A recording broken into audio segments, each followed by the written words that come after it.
ফের বৃদ্ধি পেল পেট্রোল ডিজেলের দাম। মঙ্গলবার থেকেই কার্যকর হচ্ছে জ্বালানির বর্ধিত মূল্য। এই নিয়ে গত 5 দিনের মধ্যে দ্বিতীয়বার দাম বাড়ল পেট্রোল ডিজেলের। প্রধানমন্ত্রী নরেন্দ্র মোদী জ্বালানি সাশ্রয়ের বার্তা দেওয়ার পরে গত শুক্রবারই বৃদ্ধি পেয়েছিল জ্বালানির দাম। তার 5 দিনের মাথায় মঙ্গলবার ফের এক প্রস্ত দাম বাড়ল পেট্রোল ডিজেলের। এবার পেট্রোল ডিজেলের দাম প্রায় 90 পয়সা বৃদ্ধি পেয়েছে।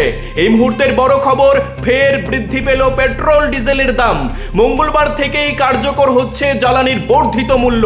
এই নিয়ে গত 5 দিনের মধ্যে দ্বিতীয়বার দাম বাড়ল পেট্রোল ডিজেলের।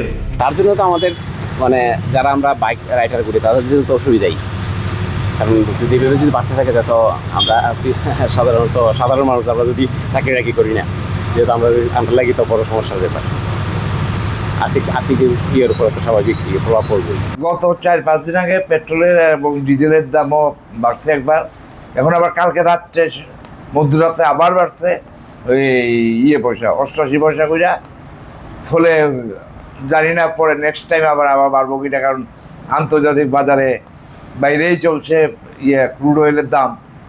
যদি না বাড়ে তো আর বাড়তে না, যদি বাড়ে আবার বাড়তে পারে এই আশা করি আর কি। বর্তমানে কত রেট?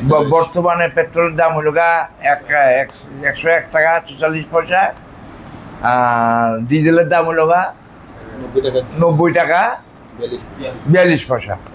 আনন্দ আর ভালোবাসার দীপ্তিতে গড়া সমুজ্জ্বল পরমা, ঠিক তোমারই মতো।